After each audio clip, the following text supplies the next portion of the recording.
आपल्याला सुद्धा सोपं बोलायचंय, साधं बोलायचंय, सरळ बोलायचंय, प्रत्येकाला कळल असं बोलायचंय, उमजल असं बोलायचंय आणि समजल असं बोलायचंय. आपल्याला उच्च कोटीचं तत्वज्ञान सांगायचं नाही, पराकोटीचा फिल्लरपणा सुद्धा सांगायचा नाही, मधलं आपल्याला बोलत जायचंय. या अभंगातून जगद्गुरु तुकोबराय सांगतात, याच्यासाठी केला होता अट्टहास शेवटचा दिस गोड व्हावा. की जगद्गुरु तुकोबराय सांगतात की मी कशासाठी अट्टहास केला होता, किंवा जगद्गुरु तुकोबराय जर समाजाला उपदेश करतायत तर ते समाजाला सांगतात की तुम्ही कशासाठी अट्टहास केला पाहिजे, तर आपला शेवटचा दिवस गोड होण्यासाठी किंवा शेवटचा दिवस धन्यतेच्या पातळीला पोहोचण्यासाठी आपण सर्वांनी या ठिकाणी अट्टहास केला पाहिजे. यासाठी केला होता अट्टहास शेवटचा दिस गोड व्हावा, आता निश्चिंतीने पावलो विसावा, कुंटलिया धावा तृष्णेची या. ज्या वेळेस आपला अट्टहास हा पूर्ण होईल आणि मग ज्या वेळेस आपल्याला मृत्यू येईल किंवा जेव्हा केव्हा आपल्याला मृत्यू येईल त्यावेळेस त्या मृत्यूच्या समोर उभा राहत असताना किंवा त्या मृत्यूला सामोरं जात असताना आपल्या मनामधली जी तृष्णा आहे, आपल्या मनामधली जी हाव आहे, आपल्या मनामधली जी आपल्या आयुष्याबद्दलची जी काही तहान आहे, ती तहान आपली काय असेल तर संपलेली असेल. यासाठी केला होता अट्टहास शेवटचा दिस गोड व्हावा, आता निश्चिंतीने पावलो विसावा, कुंटलिया धावा तृष्णेची या. कौतुक वाटे झाली वेचाचे, नाम मंगळाचे तिने गुणे. आणि मग अशा पद्धतीनं त्या पंढरीश पांडुरंग परमात्म्याचं अधिष्ठान डोळ्यासमोर ठेवून किंवा त्या परब्रह्माचं अधिष्ठान डोळ्यासमोर ठेवून जर आपण आपलं आयुष्य व्यतीत केलं ना, तर आपल्याला आपल्या आयुष्याची धन्यता प्राप्त होईल किंवा त्या धन्यतेच्या पातळीच्याही वरच्या अवस्थेला पोहोचू. हा अभंगाचा सरळ साधा सोपा भावार्थ. विठ्ठल विठ्ठला विठ्ठला विठ्ठला विठ्ठला विठ्ठला. हा अभंगाचा सरळ सोपा भावार्थ आपण या ठिकाणी लक्षात ठेवला पाहिजे. मी कायमस्वरूपी या ठिकाणी सांगत असतो की संत मायबापांचा जन्म झाला तो फक्त एका कारणासाठी झाला. जगताला उपदेशाचं भांडार ज्या माणसाने उपलब्ध करून दिलं ते आमचे संत मायबाप आहेत. माणसाच्या आयुष्यामधल्या 3 अवस्था असतात. एखादा माणूस जन्माला आल्यानंतर तो 3 अवस्थेमध्ये त्या ठिकाणी प्रवास करू शकतो किंवा त्याला जाता येऊ शकतं. सगळ्यात पहिली अवस्था असते ती अपूर्णाची अवस्था असते. तुम्ही आम्ही सर्वजण आहोत. ते कोण आहोत तर अपूर्ण आहोत. अपूर्ण आहोत म्हणजे काय आहे तर आपल्याला ज्ञान नाही, आपण अज्ञानी माणसं आहोत. ज्ञान म्हणजे काय तर जे ज्ञान आमच्या संत मायबापांनी सांगितलं, जे ज्ञान आमच्या आयुष्याचा उद्धार करण्यासाठी या ठिकाणी लागतं किंवा ज्या ज्ञानानं आम्हाला आमच्या आयुष्याचं त्या ठिकाणी मर्म सापडतं, आम्हाला आमच्या आयुष्याचं त्या ठिकाणी जे काही जिथं पोचायचंय तो मार्ग सापडतो, ते ज्ञान. पहिली अवस्था आहे ती अपूर्णाची अवस्था आहे. तुम्ही आम्ही सर्वजण आहोत ते अपूर्ण आहोत कारण आपल्यापाशी ज्ञान नाही. दुसरी अवस्था आहे ती पूर्णाची अवस्था आहे. पूर्णाची अवस्था म्हणजे काय, त्यांच्यापाशी फक्त ज्ञान आलेलं आहे मात्र त्यांना वाटण्याचा तो अधिकार नाही किंवा ते वाटण्याच्या पात्रतेचे नाहीत. आणि जी तिसरी अवस्था आहे ती परिपूर्णतेची अवस्था आहे. तिसरी अवस्था आहे ती परिपूर्णतेची अवस्था आहे म्हणजे ज्याच्यापाशी ज्ञानही आहे आणि ज्याच्यापाशी वाटण्याचा अधिकारही आहे, अशी ही परिपूर्णतेची अवस्था आहे. आणि मग या परिपूर्णतेच्या अवस्थेला कोण पोहोचलेले आहेत? तुम्ही आम्ही पोहोचलोय का परिपूर्णतेच्या अवस्थेला तर नाही. परिपूर्णतेच्या अवस्थेला जर कोण पोहोचलं असेल तर ते फक्त संत मायबाप पोहोचले. संत मायबापांपाशी ज्ञानही आहे आणि वाटण्याचा अधिकारही आहे. याबद्दल जर प्रमाण द्यायचं झालं तर सेवितो हारस वाटितो अनिका घ्या रे होऊ नका रान भरी. की तुकोबराय म्हणतात की मी रस सेवतो, रसाचं सेवनही करतो, ज्ञानाचं सेवनही करतो, ज्ञानाचं अर्जनही करतो आणि ते ज्ञान मी जगालाही वाटतो. आणि म्हणून हे जर ज्ञान आपल्याला समजून खरं घ्यायचं असेल तर कोणाला अनन्य भावानं शरण जावं लागेल तर ते फक्त संत मायबापांना शरण जावं लागेल. विठ्ठल विठ्ठल विठ्ठला विठ्ठला विठ्ठला विठ्ठला विठ्ठला. वारकरी संप्रदायाची आपण जर पार्श्वभूमी पाहिली तर वारकरी संप्रदायानं हेच अधिष्ठान आपल्याला समजावून सांगितलेलं आहे. मी कायमस्वरूपी सांगतो या जगतामध्ये वारकरी संप्रदायासारखा श्रेष्ठ संप्रदाय कुठंच नाही की ज्या संप्रदायानं शब्दांच्या माध्यमातून परब्रह्माची किंवा परमतत्वाची प्राप्ती करायला शिकवली. ज्या संप्रदायानं परब्रह्माची परमतत्वाची प्राप्ती करण्याचं सगळ्यात सोपं साधन सांगितलं तो संप्रदाय म्हणजे आमचा वारकरी संप्रदाय. आमच्या ज्ञानोपरायणापासून ते आत्तीच्या कलियुगातल्या प्रत्येक संतापर्यंत जरी उदाहरण घेतलं तरी आम्हाला एक गोष्ट त्यांच्या पाठीमागे लक्षात येते की त्या परब्रह्माच्या अवस्थेला पोहोचण्याचं साधन किंवा जीवनाची सार्थकता धन्यता प्राप्त करून देण्याचं साधन कोणतं असेल तर ते फक्त नामाचं साधन आहे. आणि त्या विठ्ठल विठ्ठल म्हणावे उभेला, विठ्ठल विठ्ठल म्हणावे उभेला, विठ्ठल विठ्ठल म्हणावे उभेला, विठ्ठल विठ्ठल म्हणावे उभेला, हा सुख सोहळा स्वर्गी नाही, हा सुख सोहळा स्वर्गी नाही, विठ्ठल विठ्ठल म्हणावे उभेला,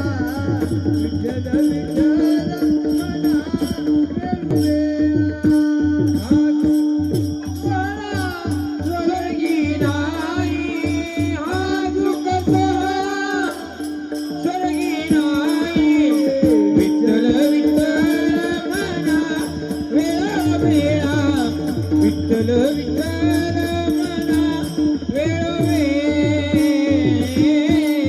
म्हणा वेळोवेळा, वेळोवेळा त्या विठ्ठलाला म्हणावं लागेल, विठ्ठलाला बोलावं लागेल, विठ्ठलाला पाहावं लागेल. त्यावेळेस जगण्याची धन्यता किंवा जगण्याचं जे अंतिम कर्तव्य आहे, जगण्याची जी अंतिम त्या ठिकाणी जी आपली इच्छापूर्ती आहे त्या अवस्थेपर्यंत आपण त्या ठिकाणी पोहोचू. मात्र या अवस्थेपर्यंत पोहोचायचं असेल तर मग वारकरी संप्रदायाचा आधार घ्यावा लागेल. सांगण्याचं तात्पर्य आपलं एवढंच होतं की वारकरी संप्रदायानं आपल्याला अतिशय सोप्या साध्या सरळ शब्दामध्ये किंवा सरळ भाषेमध्ये साध्या साधनांमध्ये परमात्म्याला प्राप्त करण्याचं त्या ठिकाणी सांगितलेलं आहे. 12व्या शतकामध्ये ज्यावेळेस ज्ञानोपरायांचा जन्म झाला त्यावेळेस त्याच ज्ञानोपरायांनी जे श्रीकृष्णानं अर्जुनाला गीतेमधलं तत्व सांगितलेलं होतं आणि ते तत्व सामान्यांना कळावं यासाठी अगदी मातृत्वाच्या भाषेमध्ये ज्ञानोपरायांनी ज्ञानेश्वरीमध्ये सांगितलं. ऐसा वाग्विलासे विस्तारू गीतार्थाची विश्वभरू आनंदाचे अवारू मांडू जगा, की मी हा वाणीचा यज्ञ का उभा केला, हा वाणीचा यज्ञ कशासाठी मी लिहिला, त्याचं कारण फक्त एकच आहे की या जगतामध्ये आनंद भरण्यासाठी, या जगताला सुखाचा संदेश देण्यासाठी संबंध ज्ञानोपरायांनी ज्ञानेश्वरीची निर्मिती केली. जो अर्जुन कुरुक्षेत्रावरती गलित गात्र झालेला होता, ज्या अर्जुनाला कुरुक्षेत्रावरती जगण्याचं तत्व, जगण्याचं मर्म श्रीकृष्णानं सांगितलेलं होतं, तेच कुरुक्षेत्र आज प्रत्येकाच्या आयुष्यामध्ये आहे. तुमची आमची अवस्था त्या अर्जुनासारखी झालेली आहे.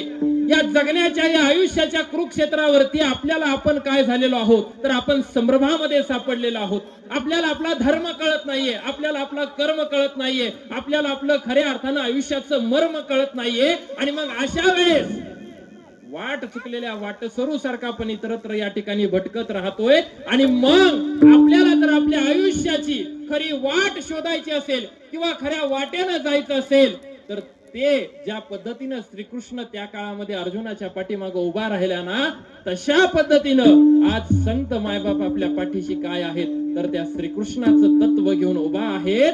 ते जरी आपल्यामध्ये आज देहानं नसले तरी सुद्धा त्यांच्या शब्दानं, त्यांच्या वाणीनं आणि त्यांच्या लेखनानं ते आपल्या बरोबर आहेत. आमच्या तुकोबरायांना विचारलं तर आमचे तुकोबराय सांगतात, आम्हा घरी धन शब्दांचीच रतने, शब्दांचीच शस्त्रे यत्न करू, शब्दाची आमुचे जीवाचे जीवन, शब्द वाटू धन जन लोका, तू का म्हणे शब्दची हा देव, शब्दची गौरव पूजा करू. जगद्गुरु तुकोबराय म्हणतात की शब्द हेच आमच्या जीवनाचा देव आहे आणि याच शब्दांच्या ताकदीवरती आम्ही जग जिंकू. आणि ज्या वेळेस आपण आबांच्या संबंध आयुष्याकडे बघतो त्यावेळेस आबांनी ही सगळी माणसं आपल्या काळजाची करण्यापाठीमागची जर सगळ्यात मोठी शक्ती कशाची असेल त्यांच्याकडं तर त्यांच्या वाणीची, त्यांच्या शब्दांची. आणि त्या शब्दांच्या ताकदीवरती आबांनी ही सगळी माणसं आपलीशी केलेली होती. ही गोष्ट आपण लक्षामध्ये ठेवली पाहिजे, ही गोष्ट लक्षामध्ये ठेवली पाहिजे की ते शब्द वापरून किंवा त्या शब्दांच्या सामर्थ्यावरती साचानी मवाळ, मितुले आणि रसाळ, शब्द जैसे कल्लोळ अमृताचे. ज्ञानोपरायांची भाषा आहे. शब्द कसे असावेत, शब्द कसे आपल्या मुखातून निघावेत तर ते साच असावेत, मवाळ असावेत, मितुले असावेत आणि रसाळ असावेत. असे शब्द ज्यावेळेस आपल्या मुखातून निघतात, आपल्या जिभेतून या ठिकाणी उच्चारतात, त्यावेळेस ते शब्द अमृताच्या ताकदीचे होतात, अमृताच्या तोडीचे होतात. आणि आमच्या आबांनी या शब्दांना आपलंस केलं. त्यांच्याही मुखातून साच मवाळ मितुल्यांनी रसाळ शब्द या ठिकाणी वाणीतून निघत होते. आणि त्या शब्दांच्या ताकदीवरती सबंध अमृत या जगाला त्यांनी त्या ठिकाणी वाहिलेलं होतं, अर्पण केलेलं होतं. आणि म्हणून सगळी माणसं त्यांच्या प्रेमाची, आपुलकीची आणि जिव्हाळ्याची झाली होती. विठ्ठल विठ्ठल विठ्ठल विठ्ठला विठ्ठला विठ्ठला विठ्ठला. सांगण्याचं तत्व फक्त एवढंच आहे की शब्दांच्या ताकदीवरती माणसाला जग जिंकता येऊ शकतं. शब्दांच्या ताकदीवरती माणसाला माणूस जिंकता येऊ शकतो. माणसाच्या काळजामध्ये माणूस घर करू शकतो. आणि तशाच पद्धतीने आबांनी आज प्रत्येकाच्या काळजामध्ये या ठिकाणी घर केलेलं आपल्याला पाहायला मिळतं. प्रत्येकाच्या काळजामध्ये घर केलेलं पाहायला मिळतं. मात्र मी मगाशी म्हणालो की या जगतामधलं त्रिकालबाधित सत्य आहे. इथं जन्माला आलेल्या प्रत्येक सजीवाला एक ना एक दिवस काय आहे हो, तर मृत्यू हा निश्चित आहे. याच्या पुढे कोणी जाऊ शकत नाही. मी कायम सोपं बोलतो, आपल्याला सोपं बोलायचं, अजिबात अवघड बोलायचं नाही. लांबचा माणूस नाही, मी जवळचा माणूस आहे, तुमच्या आमच्यातला आहे, रोजच्या बघण्यातला आहे, रोजच्या तुमच्याशी बोलण्यातला आहे, तुमच्या उठणा बसण्यातला आहे. त्यामुळं अजिबात या ठिकाणी आपल्याला मोठं बोलायचं नाही, अजिबात तत्वज्ञान सांगायचं नाही, उच्च कोटीचं काही बोलायचं नाही, सोपं बोलत जायचंय. इथल्या प्रत्येक माणसाला एक ना एक दिवस जायचंय. हे त्रिकालबाधित सत्य आहे. हा त्रिकालबाधित काय आहे तर सिद्धांत आहे. हे त्रिकालबाधित सत्य आहे. मात्र या सत्यापासून माणूस कसा आहे तर अज्ञानी असणं चांगलं आहे या सत्यापासून.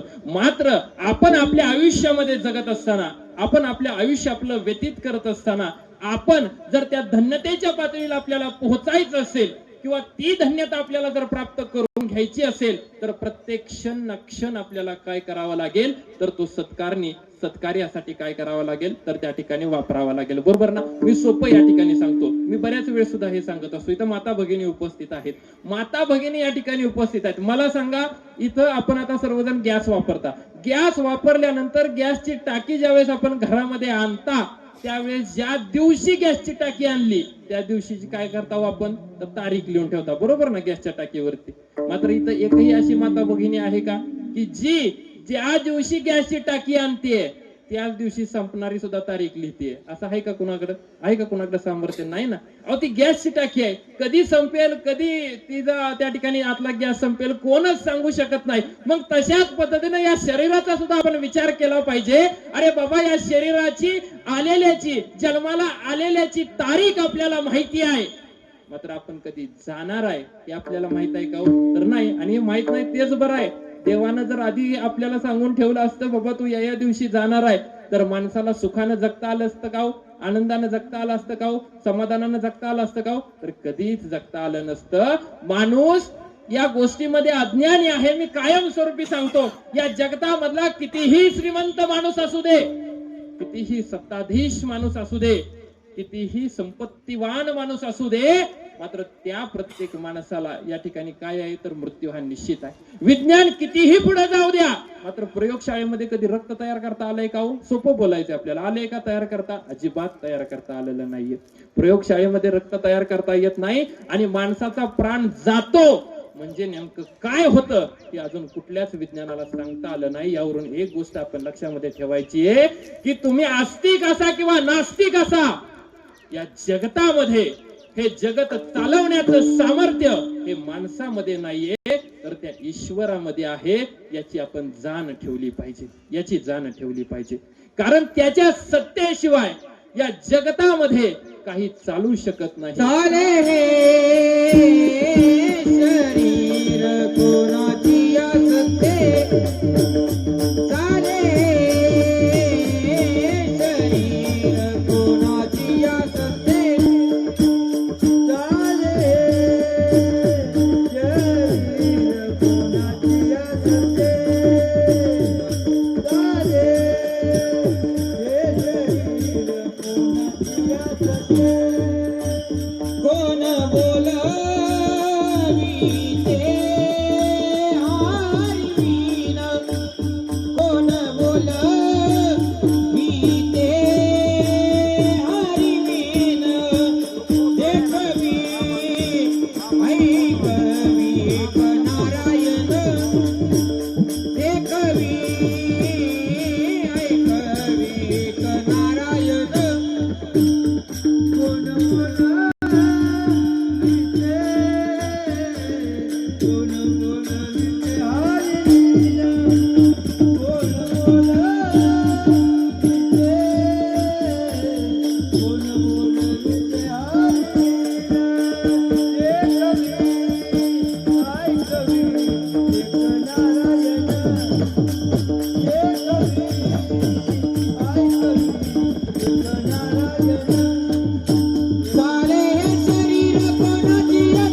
कोणाची असत्य कोण बोलविता हरिविना, की बाबा सत्ता त्याची आहे, त्याच्या सत्तेशिवाय आपलं शरीर चालत नाही, आपलं शरीर हलत नाही.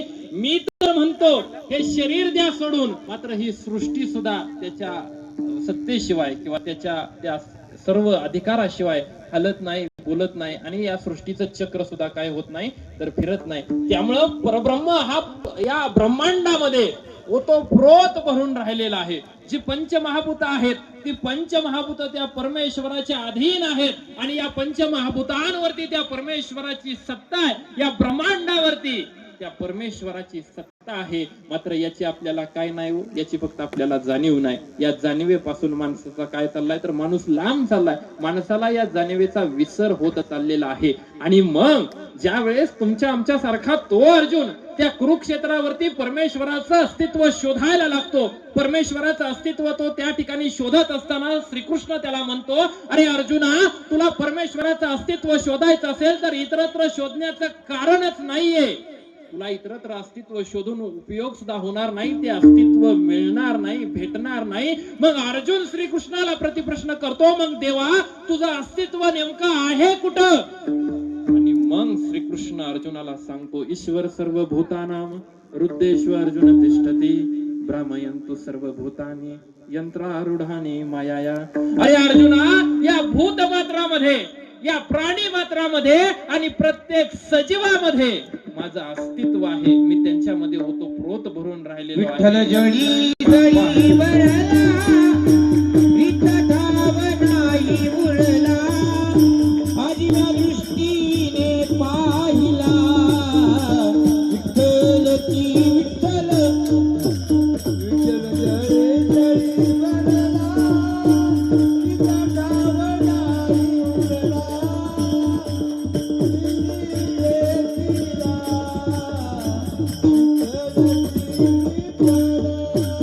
विठ्ठल जळी जळी बरला, ठाव नाही उरला, आजव्या दृष्टीने पाहिला.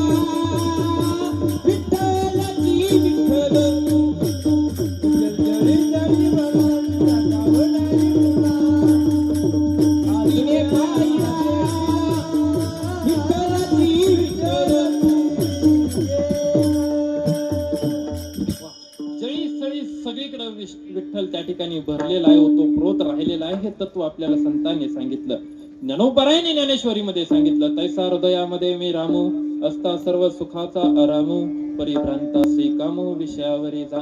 अरे प्रत्येकाच्या हृदयामध्ये राम आहे, प्रत्येकाच्या हृदयामध्ये परमेश्वर आहे, आणि त्या परमेश्वराची जाण, त्या परमेश्वराचं अस्तित्व ज्यावेळेस आपल्याला समजेल, कळेल आणि उमजेल, त्यावेळेस आपल्याला जग सुद्धा पुढचं कसं भासेल तर त्या परमेश्वराच्या अवतारासारखंच त्या ठिकाणी भासेल. प्रत्येक माणसामध्ये आपल्याला परमेश्वर काय होईल तर दिसायला लागेल. आणि ज्या वेळेस आम्ही आबांकडे या ठिकाणी पाहतो, त्यांचं जीवन, त्यांचं आयुष्य किंवा ते माझ्या कायमस्वरूपी संपर्कात असायचे, आणि ते ज्या वेळेस मला माझ्याबरोबर बोलत असायचे किंवा आपल्या सर्वांबरोबर जे बोलत असायचे, त्यावेळेस एक जाणीव व्हायची की बाबा या माणसाच्या मन साफ आहे, या माणसाच्या मनामध्ये काही नाहीये. हा माणूस म्हणजे अत्यंत आत्मीयतेनं काळजातून बोलतोय, पोटातून या ठिकाणी बोलतोय. म्हणजे त्या माणसाचं असं नव्हतं की पोटात एक आणि ओठात एक, असं अजिबात भावना नव्हती. अत्यंत तळमळीनं, अत्यंत प्रत्येकाला उदार अंतकरणानं ते त्या ठिकाणी संवाद साधायचे, प्रत्येकाबरोबर बोलायचे, आणि बोलताना त्यांच्या बोलण्यामध्ये, प्रत्येक शब्दामध्ये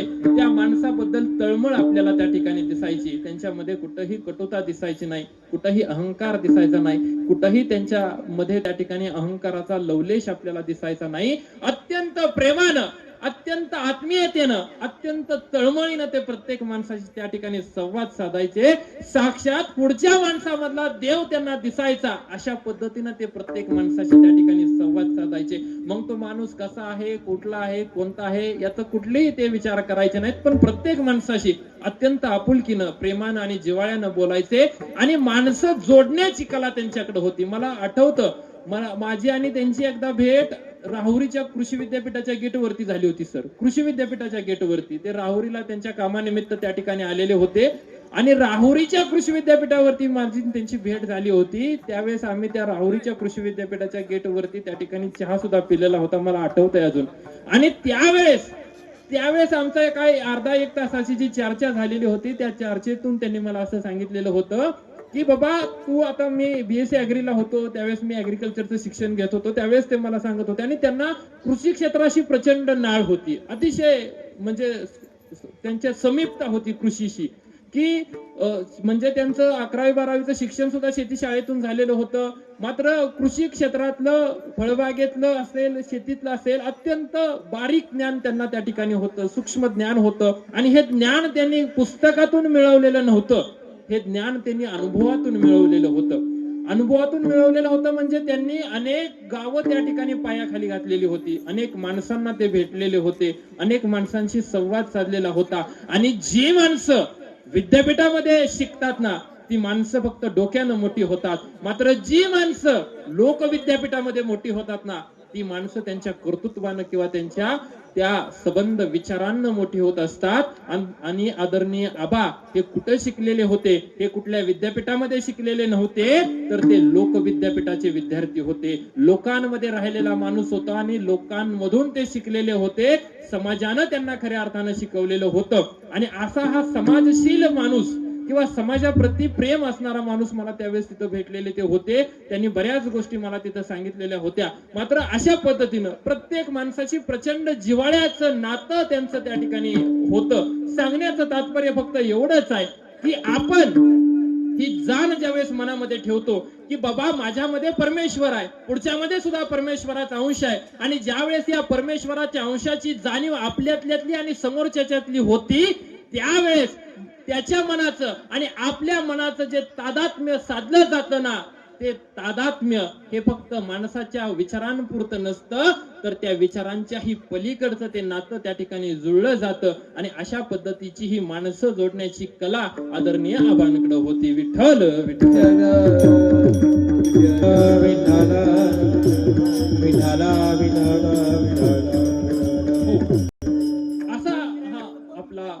व्यक्तिमत्व असणारा आदरणीय आबा होते मात्र आजच्या अभंगाच्या या चिंतनाकडे येत असताना आपला विषय चालला होता आपला मुद्दा चाललेला होता आपल्याला मुद्दा सोडून अजिबात भरकटायचं नाही नाहीतर कीर्तन एका जागेवरती कीर्तनकार तिसऱ्या जागेवरती गायनारा चौथ्या जागेवरती असं अजिबात नको सगळे एका जागेवरती पाहिजे सगळ्यांनी एका रस्त्याने आपल्याला पुढे जायचंय खेळी मेळी आनंदे गदारोळे हा सगळा सोहळा आपल्याला काय करायचा आहे तर पूर्णत्वास या ठिकाणी न्यायचा आहे पाठीमागून गर्दी होते त्यामुळे थोडं थोडं पुढे सरका सगळ्यांनी थोडं थोडं आताच एक फुटानं पुढं सरकून घ्या थोडं पुढं सरकून घ्या परत आपल्याला त्या ठिकाणी व्यत्यय यायला नको सरका पुढं कारण काय होईल परत ऊन वाढेल गर्दी सुद्धा वाढणार 11:30 वाजलेत आता लोक येत राहणार मग अशा वेळेस काय होईल पाठीमागं सगळ्यांना बसण्यासाठी जागा पुरली पाहिजे म्हणून सरका पुढं या असं इकडं बसला तरी चालतंय थोडस इथं पुढे येऊन चालतंय आपण सर्वांनी असं समोर येऊन बसा विठ्ठल विठ्ठल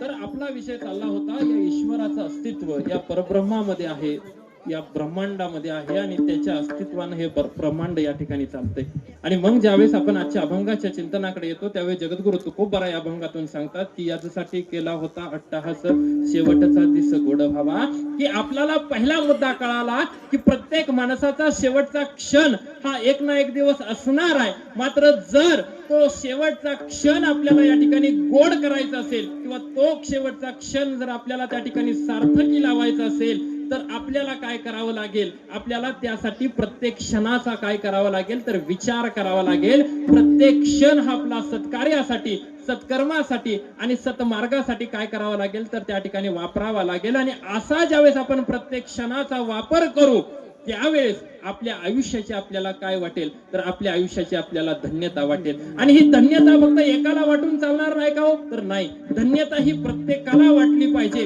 कारण प्रत्येक जण हा काय आहे तर हा नरदेहामधला माणूस आहे आणि हा नरदेह कसा आहे प्रत्येक प्राणी मात्राला या ठिकाणी मी धावतं बोलत जातो प्रत्येक प्राणी मात्राला 5 गोष्टी दिलेल्या आहेत आहार दिलाय विहार दिलाय निद्रा दिली भय दिले आणि मैथून दिले 5 गोष्टी प्रत्येक प्राणी मात्राला दिलेल्या आहेत मात्र 5 गोष्टींपेक्षा आपल्याला एक वेगळी गोष्ट दिलेली आहे ती गोष्ट म्हणजे सदसद विवेक बुद्धी आहे आणि त्या सदसद विवेक बुद्धीचा वापर करून आपल्याला आपला प्रत्येक क्षण काय करावा लागेल तर सार्थकी लावावा लागेल कारण इतर जीवांपेक्षा आपला जीव हा कसा आहे हो? तर वेगळा आहे. कारण नरदेह हा कसा आहे तर दुर्लभ आहे. तो कधीही कोणाला सहज मिळणारा नाहीये. आणि हा नरदेह आपल्याला मिळालेला आहे. मानव म्हणून आपण जन्माला आलेलो आहोत. आणि मग आपण ते कसं जगलं पाहिजे तर ते माणसासारखं जगलं पाहिजे. मी वाक्य कायमस्वरूपी सांगत असतो.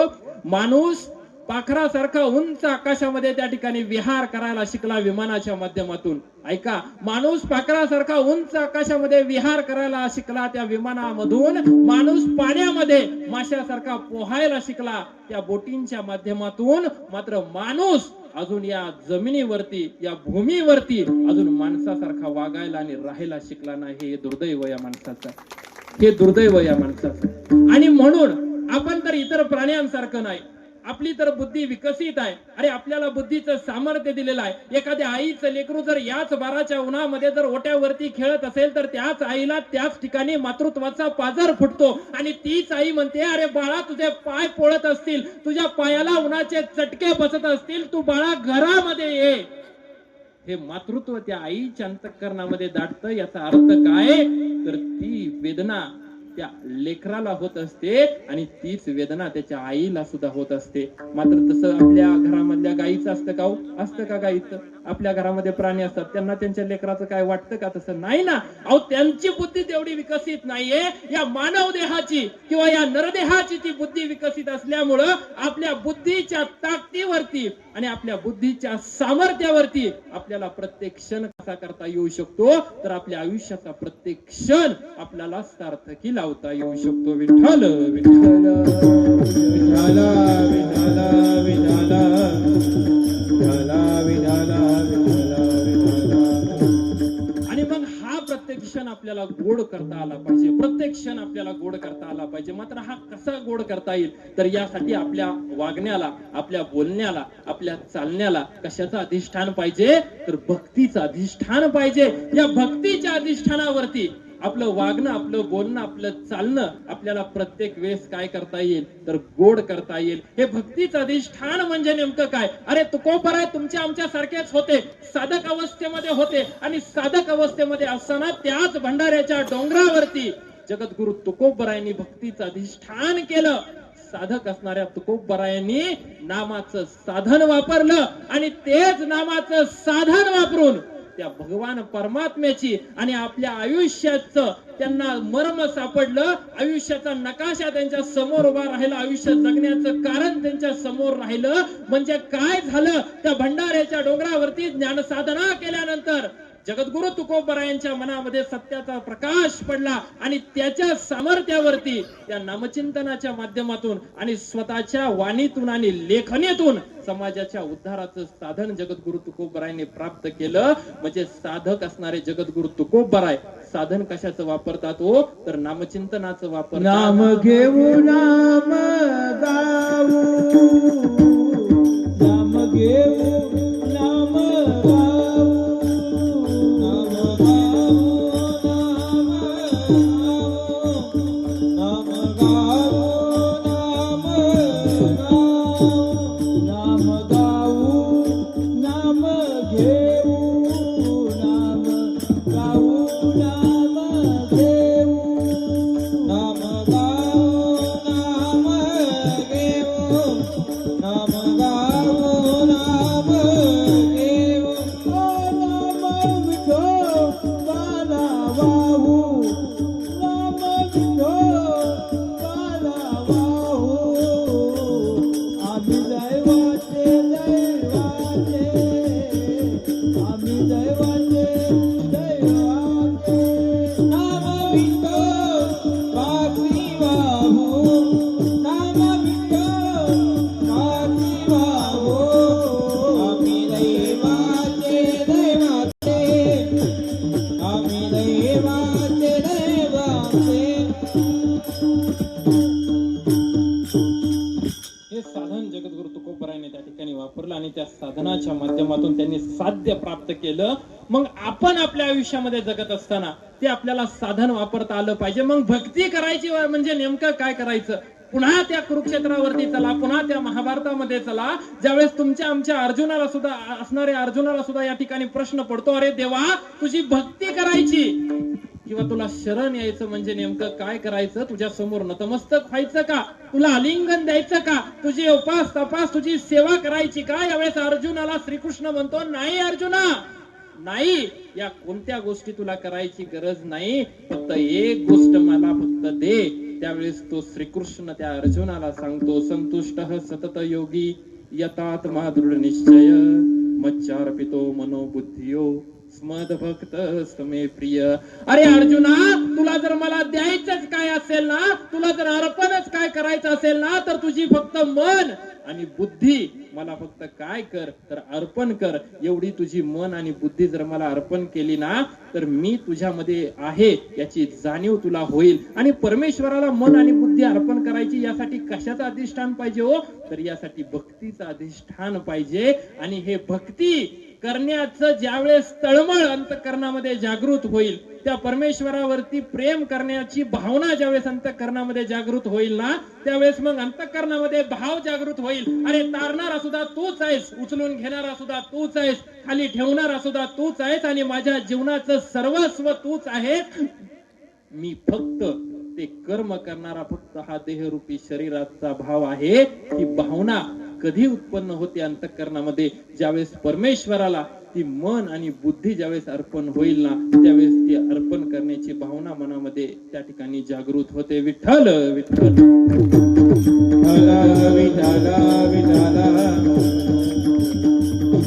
ज्ञानोबराय म्हणतात, ते मन हे मीची करी माझी या भजनी प्रेम धरी, ते मज नमस्कारी मज एका ते. की बाबा ते मन माझं कर, आणि ते ज्यावेळेस मन मला देशील ना, त्यावेळेस जगण्याचं आयुष्याचं या ठिकाणी काय होईल तर सार्थक आपल्याला प्राप्त होईल. कारण आपलं आयुष्य, आपला आयुष्याचा प्रत्येक क्षण, प्रत्येक वेळ त्या परमेश्वराचं अस्तित्व आहे असं आपण व्यतीत करायला लागू. त्यावेळेस त्या प्रत्येक आयुष्याच्या क्षणाची आपल्याला धन्यता मिळेल ना, त्यावेळेस प्रत्येकाला वाटेल, काय वाटेल? अभंगाच्या प्रथम चरणामध्ये याजसाठी केला होता अट्टहास, याजसाठी केला होता अट्टहास, याजसाठी केला होता अट्टहास, याजसाठी केला होता अट्टहास, याजसाठी केला होता अट्टहास, याजसाठी केला होता अट्टहास, याजसाठी केला होता अट्टहास,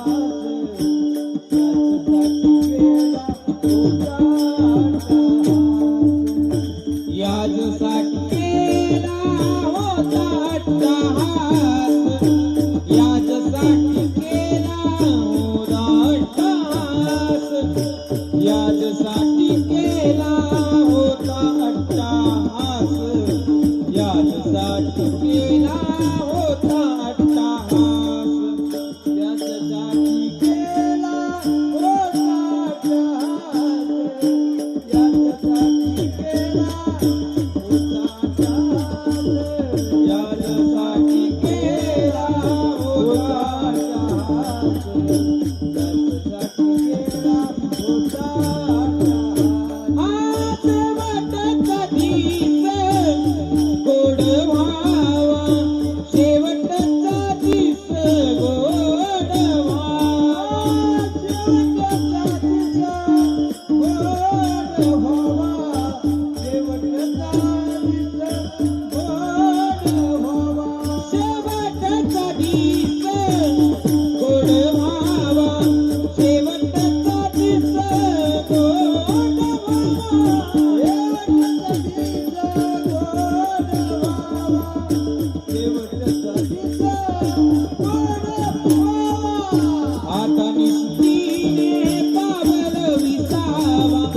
कुंटली धावा तृष्णेची यासाठी माणसाचा ध्यास असावा लागेल की बाबा जो शेवटचा दिवस आहे तो दिवस माझा सार्थकी लागलेला असावा, माझा धन्यतेचा असावा, किंवा आतापर्यंत जेवढं केवढं मला आयुष्य भेटलेलं असेल, जेवढा केवढा क्षण मी व्यतीत केलेला असेल, तेवढा क्षण मी माझ्या आयुष्यातला सार्थकी लागलेला असावा किंवा तो सार्थकी त्या ठिकाणी लागलेला असावा, अशा पद्धतीची भावना मनामध्ये जागृत होते. त्यावेळेस माणूस हा कुठल्या अवस्थेला पोहोचतो, तर त्या धन्यतेच्या अवस्थेला पोहोचतो. मी कायम सांगतो, माणूस आहे ना, माणूस आहे म्हणल्यावर माणसाच्या हातातून कायमस्वरूपी चुका ह्या होत राहणार. माणूस आहे म्हणजे माणूस चुकतो, मात्र त्याच्या पुढचं एक वाक्य लक्षात ठेवा, माणूस हा जरी चुकत असला तरी सुद्धा माणूस ज्यावेळेस त्याच्या आयुष्याचा आढावा घेतो ना, त्याच्या आयुष्याकडे ज्यावेळेस त्या सिंह कसा असतो 100 पावलं चालल्यानंतर पाठीमागं वळून पाहतो, तसं ज्यावेळेस माणसानं आपल्या आयुष्याचं सिंहावलोकन करण्याची माणसावर वेळ येते, त्यावेळेस माणसानं सिंहावलोकन करत असताना त्या माणसाला एका गोष्टीचा अभिमान कायमस्वरूपी असला पाहिजे की माझ्या हातातून चुकीच्या गोष्टींपेक्षा चांगल्या गोष्टी या जास्त घडलेल्या आहेत. आणि जर 2 तराजू असतील, एका तराजूमध्ये चांगली गोष्ट असेल, एखाद्या तराजूमध्ये वाईट गोष्ट असेल, तर चांगल्या गोष्टीचा जो तराजूची बाजू आहे ना, ती कायमस्वरूपी माणसाची खाली झुकलेली असली पाहिजे. चांगल्या गोष्टीचं वजन हे जास्त असलं पाहिजे. असं ज्यावेळेस माणसाला मनामधून वाटेल किंवा ही भावना ज्यावेळेस माणसाच्या मनामध्ये त्या ठिकाणी दृढ होईल ना, त्यावेळेस त्याला त्याच्या जगण्याचा काय वाटेल, तर अभिमान वाटेल. आणि या अभिमानापर्यंत जर आपल्याला पोहोचायचं असेल तर मगाशी सांगितल्याप्रमाणे प्रत्येकाच्या अंतःकरणामध्ये ती भक्तीची भावना दृढ व्हायला पाहिजे. प्रत्येकाचं मन, प्रत्येकाची बुद्धी त्या ईश्वराच्या अधिष्ठानाला समर्पित असली पाहिजे. अरे माझ्या हातातून होणारं प्रत्येक कर्म, माझ्या हातातून होणारं प्रत्येक कार्य जणू त्या भगवान परमात्म्याचं आहे. तो भगवान परमात्मा माझ्या हातातून ते कर्म कार्य करून घेतो, हे अधिष्ठान ज्यावेळेस आपल्या बुद्धीच्या पुढे असेल ना, त्यावेळेस आपल्या हातातून कसं कर्म घडेल हो, तर चांगलंच कर्म घडेल. घेईन मी जन्म याच्यासाठी देवा, घेईन मी जन्म याच्यासाठी देवा, घेईन मी जन्म याच्यासाठी देवा, घेईन मी जन्म याच्यासाठी देवा, घेईन मी जन्म याच्यासाठी देवा, घेईन मी जन्म याच्यासाठी देवा, घेईन मी जन्म याच्यासाठी देवा, तुझी चरण सेवा साधावया, तुझी चरण सेवा साधावया, तुझी चरण सेवा साधावया, हरिनाम कीर्तनाचे पूजन, हरिनाम कीर्तनाचे पूजन, तुझी चरण सेवा साधावया, तुझी चरण सेवा साधावया, तुझी चरण सेवा साधावया, हरिनाम कीर्तन गंगाजे पूजन, हरिनाम कीर्तन गंगाजे पूजन. हा विचार प्रत्येकाच्या मनामध्ये पाहिजे की याच्यासाठी माझा जन्म झालेला आहे. संतांची सेवा करायची म्हणजे काय करायचं, तर सत्विचाराच्या, सदाचारांच्या आणि चांगलं कर्म कार्य करणाऱ्या माणसांच्या पाठीमागं त्या ठिकाणी उभा राहायचं. हा विचार प्रत्येकाच्या मनामध्ये दृढ असला पाहिजे. ज्यावेळेस आपण आबांच्या आयुष्याकडे पाहतो, त्यावेळेस आबांनी सुद्धा त्यांचं आयुष्य या चांगल्या कार्यासाठी, चांगल्या कर्मासाठी, स्वतःसाठी वाहून घेतलेलं होतं. ही गोष्ट आपल्याला पाहायला मिळते. आम्ही हा सगळा विचार मांडत असताना ज्यावेळेस आपण आबांचं आयुष्य बघतो, त्यावेळेस 72च्या दुष्काळामध्ये त्यांचा जन्म झाला, की म्हणजे जन्मजात त्यांच्या माथ्यावरती संघर्ष हा शब्द कोरूनच जणू नियतीनं त्यांना पाठवलेलं होतं की काय, असं परिस्थिती आबांची होती. 72च्या दुष्काळामध्ये आबांचा जन्म झाला आणि तिथपासून त्यांनी या ठिकाणी संघर्ष या ठिकाणी उभा केला. परंतु मी कायमस्वरूपी सांगेन, देव संघर्ष करण्याचं सामर्थ्य त्याच माणसांना देतो ज्याच्या मनगटामध्ये ती संघर्ष करण्याची शक्ती आहे. त्याच माणसाला संघर्ष करण्याचं सामर्थ्य देत असतो. आणि आबांच्या मनगटामध्ये ती संघर्ष करण्याची शक्ती होती, ती ताकद होती, ती प्रेरणा होती. म्हणून अशा आपल्या या भागामध्ये ते जन्मलेले असताना सुद्धा, अत्यंत बिकट परिस्थितीमध्ये त्यांनी आपलं आयुष्य उभा केलेलं असताना सुद्धा त्यांनी मनातला चांगला विचार कधी सोडला नाही. मनातला चांगला आचार कधी सोडला नाही आणि स्वतःच्या जिद्दीवरती, स्वतःच्या बळावरती, स्वतःच्या हिमतीवरती एक चांगलं आयुष्य त्यांनी त्या ठिकाणी उभा केलेलं आपल्याला या ठिकाणी पाहायला मिळतं. चांगलं आयुष्य उभा केलेलं पाहायला मिळतं. मला कायमस्वरूपी या ठिकाणी आठवतं, ज्यावेळेस आम्ही लहान होतो त्यावेळेस या भागामध्ये मोठ्या प्रमाणावरती डाळिंबीचं पीक या ठिकाणी उभा राहिलेलं होतं. 2006, 7, 8, 9 चा तो कालखंड असेल. त्या काळामध्ये मोठ्या प्रमाणावर डाळिंबीचं पीक उभं राहिलेलं होतं आणि या भागामध्ये जर त्या काळामध्ये शेतकऱ्यांना डाळिंबीच्या बाबतीमध्ये मार्गदर्शन करणारा किंवा शेतकऱ्यांच्या थोडस पाठीशी खंबीरपणे उभा राहून त्यांना 4 शब्द चांगले सांगणारा जर या भागामधला डाळिंबीचा तज्ञ कोण असेल तर ते आदरणीय आबा होते. कारण आबांची ज्यावेळेस आपण पार्श्वभूमी पाहतो त्यावेळेस आबांनी म्हणजे अतिशय हलाखीच्या परिस्थितीमध्ये स्वतःचे पहिले काही दिवस त्यांनी त्या ठिकाणी घालवलेले आपल्याला पाहायला मिळतात की खालच्या भागामध्ये जाऊन तिथं काही शेतांमध्ये त्या ठिकाणी ते जात होते आणि तिथं गेल्यानंतर तिथं त्यांना काही लोक भेटले. त्यांनी त्यांना त्या डाळिंबीचं थोडंसं मार्गदर्शन केलं, छाटणी कशी करायची वगैरे वगैरे या गोष्टी असतील. आणि मी कायम मगाशीही म्हणालो की आबांचं व्यक्तिमत्व हे कुठल्या विद्यापीठात तयार झालेलं नव्हतं, तर ते लोकविद्यापीठात तयार झालेलं व्यक्तिमत्व होतं. लोकांच्या मध्ये कायमस्वरूपी फिरणारा माणूस होता. तिथं त्यांनी थोडस ते सगळं लोकांचं त्या ठिकाणी मार्गदर्शन घेतलं. त्यांच्यामध्ये राहून त्यांच्यामध्ये बसून त्या सगळ्या गोष्टी त्यांनी शिकल्या आणि त्या गोष्टी स्वतः आत्मसात केल्या. इथल्या सगळ्या माणसांना त्या गोष्टी वाटण्याचं काम केलं. मी मगाशी जगद्गुरु तुकोबरायांचं एक प्रमाण या ठिकाणी दिलं होतं की सेवितो हा रस वाटितो अनिका. तशा पद्धतीनं त्यांनी ते जे तंत्र होतं डाळिंब छाटणीचं वगैरे त्या सगळ्या गोष्टी असतील त्या गोष्टी आत्मसात केल्या आणि त्या आत्मसात केलेल्या गोष्टी इथं आपल्या प्रत्येक माणसांपर्यंत पोहोचवण्याचं काम केलं. अरे जी माणसं त्या काळामध्ये रोजगार शोधत होती, जी माणसं त्या काळामध्ये हाताला काम शोधत होती, त्या माणसाच्या हाताला धरून, त्या युवकाच्या हाताला धरून, त्या काम नसलेल्या मात्र डोक्यामध्ये चांगला विचार असणाऱ्या माणसाला हाताला धरून आबांनी त्याला काय केलं तर त्याला कौशल्य दिलं. स्वतःचं जगण्याचं साधन त्या माणसानं उपलब्ध करून दिलं. आणि आतापर्यंत कैक माणसं किंवा कैक प्रपंच आज त्या कौशल्यावरती काय आहेत तर उभे आहेत. आणि ते प्रपंच उभा करण्याचं काम किंवा ती माणसं उभा करण्याचं काम कोणी केलं असेल तर ते आदरणीय आबांनी केलेलं आपल्याला या ठिकाणी पाहायला मिळतं. मी कायमस्वरूपी सांगतो की हा विचार त्यांच्या मनामध्ये होता, हा आचार त्यांच्या मनामध्ये होता, हा धर्म त्यांच्या मनामध्ये होता की अशा या ओसाड आणि ओजाड माळावरच्या त्याच चांगला विचार असणाऱ्या माणसांच्या हाताला काम देणारा एक अवलिया म्हणून त्यांच्याकडे पाहिलं तरी काही या ठिकाणी वावगं ठरणार नाही. आणि आज ज्या वेळेस त्यांच्या माणसांचा हा सगळा प्रपंच उभा राहतो, ज्यावेळेस या त्यांच्या माणसांची ही सगळी प्रपंचाची पुण्य आबांच्या पाठीमागे उभा राहते ना, त्यावेळेस खऱ्या अर्थानं आबांना आज ती धन्यता या ठिकाणी प्राप्त झालेली आहे. त्या धन्यतेच्या ते पातळीला पोहोचलेले आहेत आणि आज त्यांची ती पुढची पिढी आज त्या ताकदीने उभा असलेली आपल्याला पाहायला मिळते. आज या ठिकाणी आदरणीय सर आहेत, आदरणीय पत्रकार आहेत. ही दोघेही माणसं आपण बघा, त्यांचे छोटे चिरंजीव सुद्धा या ठिकाणी अतिशय चांगल्या विचारांची ही माणसं आहेत, चांगल्या आचारांची ही माणसं आहेत आणि संघर्षातून पुढे आलेली खऱ्या अर्थानं ही माणसं आहेत. स्वतःचं कुटुंब एक चांगल्या विचारांचं उभा करण्याचं काम आदरणीय आबांनी या ठिकाणी केलेलं होतं. की आपल्या भावाला त्यांनी त्या ठिकाणी शिक्षक बनवलं आणि शिक्षक बनवून एक समाजाप्रती भाव काय जागृत असावा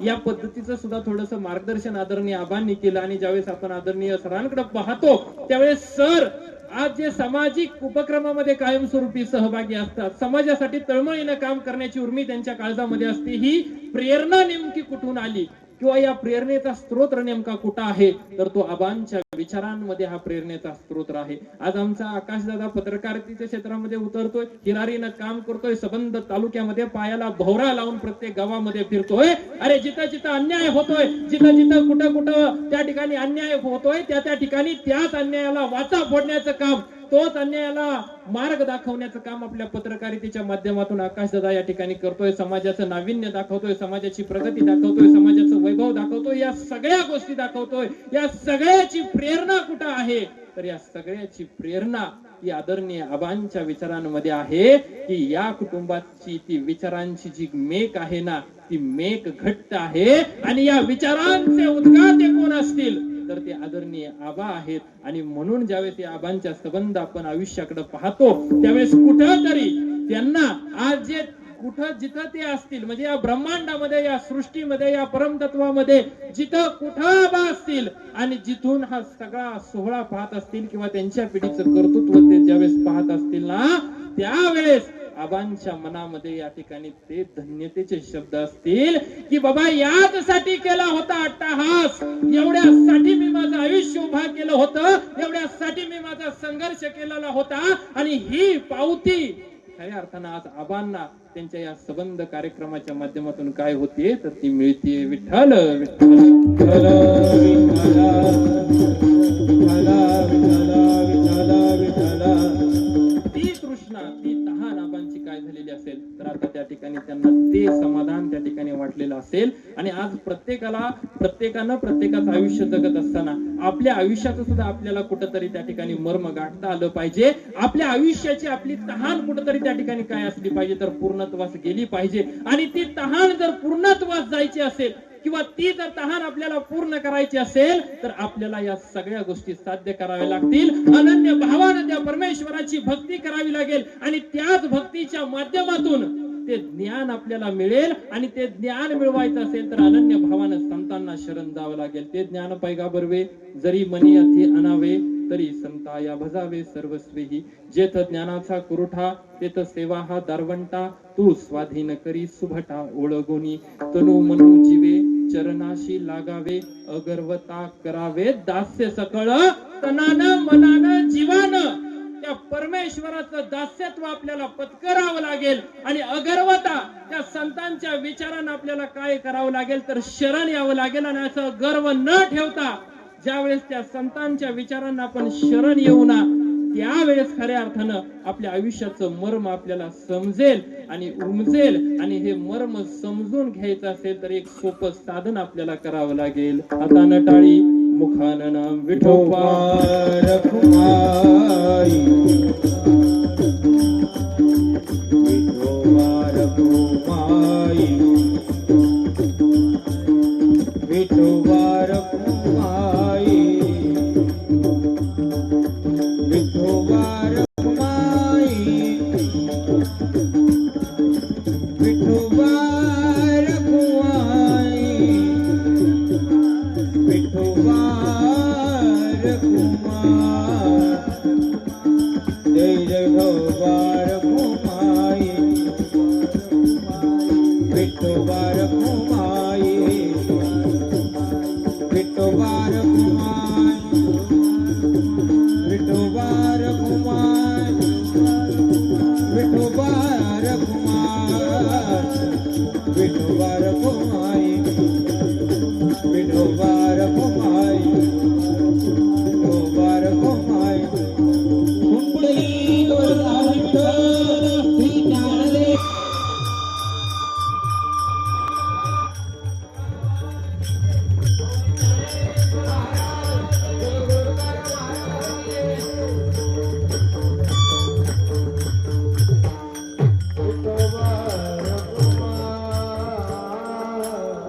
यासाठी केला होता अट्टहास, यासाठी केला होता अट्टहास. शेवटचा दिस गोड व्हावा. आता निश्चिंतीने पावलो विसावा. खुंटलिया धावा तृष्णेची या. कौतुक वाटे झाली या वेचाचे. नाम मंगळाचे तिन्ही गुणी.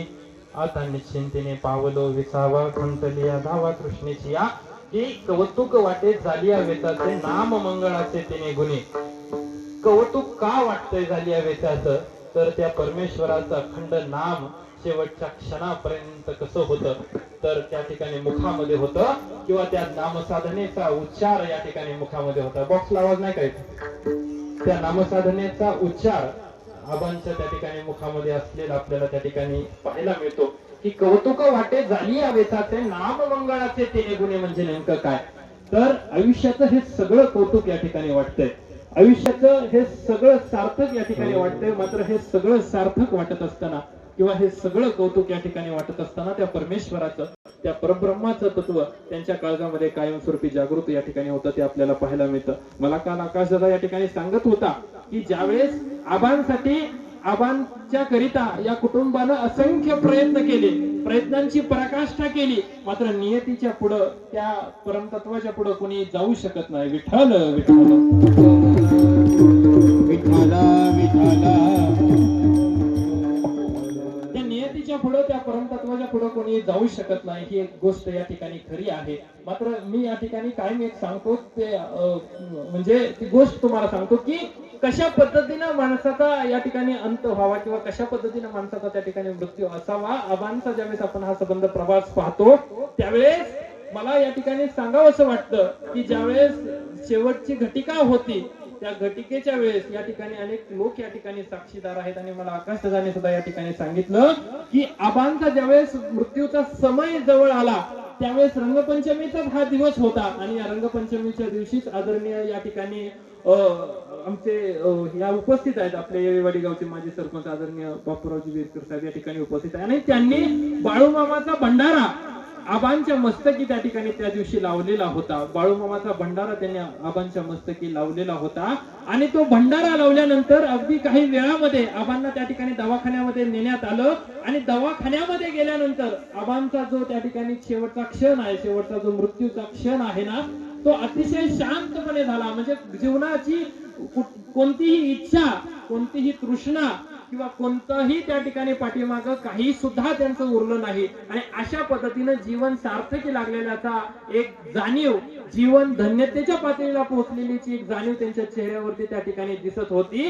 आणि ज्या पद्धतीनं ज्ञानोपराय म्हणतात ज्ञानेश्वरीमध्ये, जैसा झाकला घटिकेचा दिवा, ज्या पद्धतीनं घटिकेचा दिवा विजला जावा, एखादा दिवा घरामध्ये पेटलेला असावा आणि त्याच दिव्यावरती सहजपणे फुंकर घालावी, सहजपणे तो दिवा विजावा, अशा पद्धतीचं त्या ठिकाणी आबांचा त्या ठिकाणी मृत्यू झालेला आपल्याला पाहायला मिळतो. ते परमेश्वराच्या अनंतात विलीन झाले, परमेश्वराच्या चरणावरती विलीन झाले आणि असा हा योग, कारण जाणं हे प्रत्येकाला ते त्रिकालबाधित सत्य आहे, मात्र अशा पद्धतीनं जाणं हे प्रत्येकाच्या नशिबात नाहीये. अशा पद्धतीनं जर जायचं असेल तर त्यासाठी पूर्वजन्माची पुण्याई असावी लागते गाठीला, पूर्वजन्माचं संचित गाठीला असावं लागतं, या जन्माचं सुद्धा कर्म चांगलं असावं लागतं आणि मनामध्ये ती तृष्णा शांत झाल्याची कुठेतरी भावना काळजामध्ये उत्पन्न झालेली असावी लागते. आणि अशा वेळेस जो क्षण येतो ना, तो क्षण समाधानाचा येतो. तो क्षण कसा येतो तर तो क्षण त्या ठिकाणी सौख्याचा येतो आणि तो क्षण हा पूर्णत्वाचा येतो की बास, तेव्हा माझ्या हातातून जे काही घडलं, जे काही चांगलं घडलं, जे काही वाईट घडलं, ते तुझं अधिष्ठान ठेवून मी माझं कर्म आणि कार्य केलं आणि ज्या वेळेस मी तुझ्या भेटीसाठी आलेलो आहे, तुझ्या त्या ठिकाणी भेटीसाठी येतोय, त्यावेळेस मला तू कसं, तर ज्या पद्धतीनं जगद्गुरु तुकोबारायांचं वैकुंठ गमन झालं होतं ना, की अंतकाळी आम्हा विठोर पावला, ते प्रमाण आपल्याला माहित आहे की अंतकाळाला तो परमेश्वर त्या ठिकाणी प्राप्त होतो. अंतकाळी आम्हा विठोसी पावला, बरोबर ना, की अंतकाळाला परमेश्वर प्राप्त होतो. अंतकाळाला त्या परमेश्वराचा भाव अंतकरणामध्ये जागृत होतो ना, अशा पद्धतीची भावना आदरणीय आबांची आपल्याला या ठिकाणी पाहायला मिळते. निश्चित स्वरूपानं शुद्ध बीजापोटी फळे रसाळ गोमटी, या पद्धतीचं आबांची पुढची पिढी आपल्याला या ठिकाणी पाहायला मिळते. त्यांचे संस्कार, त्यांचे विचार, त्यांचे आचार हे सगळे त्या पिढीवरती काय आहेत तर बिंबलेले आहेत. मात्र हे सगळे संस्कार, आचार आणि विचार बिंबलेले असताना त्या विचारांचं मूळ आहे ते संघर्षामध्ये. मी कायमस्वरूपी एक वाक्य या ठिकाणी सांगत असतो की आयुष्यामध्ये लाख संघर्ष येतात, आयुष्यामध्ये लाख वेदना आपल्याला सोसाव्या लागतात, मात्र एक गोष्ट आपण लक्षामध्ये ठेवली पाहिजे की त्या संघर्षाच्या अग्नीमध्ये कधी लोखंड व्हायचं नाही, कारण त्या संघर्षाच्या तळामध्ये जर आपण लोखंड झालो तर 1000 डिग्री सेल्सिअसला त्या लोखंडाचं सुद्धा काय होतं तर पाणी होऊन जातं. मग नेमकं संघर्षाच्या आगीत व्हायचं काय? अरे त्या संघर्षाच्या आगीमध्ये कधी त्या ठिकाणी लाकूड सुद्धा व्हायचं नाही, कारण त्याच लाकडाला जर जाळ जास्त झाला ना तर त्या लाकडाची जळून राख होते. मग संघर्षाच्या या धगीमध्ये,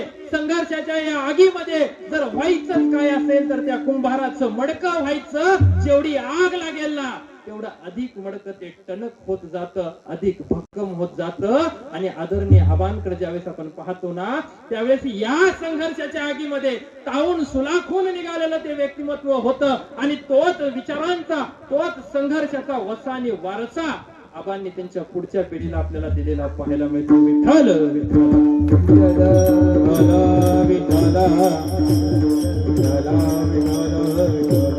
बरोबर 12:10 आपल्याला पुष्पवृष्टी करायची. करायचे. मात्र खऱ्या अर्थानं त्याच्या अगोदर फक्त एक उदाहरण तुम्हाला मी देऊन जातो की संघर्ष नेमका आई वडिलांचा कशासाठी असतो, किंवा आबांचं अंतःकरण होतं, आबांचा जो विचार होता तो कशासाठी होता, तो आबांचा विचार, आबांचा संघर्ष तो एकाच कारणासाठी होता. त्यात एक छोटंसं उदाहरण तुम्हाला फक्त शेवटच्या 5 मिनिटांमध्ये देऊन जातो आणि त्यानंतर आपल्याला ही सेवा बरोबर 12:10 या ठिकाणी पुष्पवृष्टी करायची, शेवटची चाल होईल आणि त्यानंतर सेवा समाप्त होईल. मात्र जो आबांचा संघर्ष होता तो कोणत्या कारणासाठी होता किंवा कोणत्या गोष्टींसाठी होता, एक उदाहरण मी तुम्हाला कायमस्वरूपी सांगत असतो. बऱ्याच वेळेस मी सांगितलेलं आहे, आजही ते मी तुम्हाला सांगतो की ते उदाहरण असं आहे की एक गरीबा घरचं कुटुंब होतं महाराज. एक गरीबा घरचं कुटुंब होतं, नवरा बायकोचं कुटुंब होतं आणि त्या नवरा बायकोच्या कुटुंबाला एक लहानशी छकुली नावाची पोर होती. लहानशी पोर होती छकुली नावाची. नवरा बायकोचं कुटुंब होतं, गरीबा घरचं कुटुंब होतं. रोज कुणाच्या तरी शेताच्या बांधावरती जावं, रोज वनवन आयुष्याचा संघर्ष करावा, रोज कुठेतरी मोलमजुरी करावी,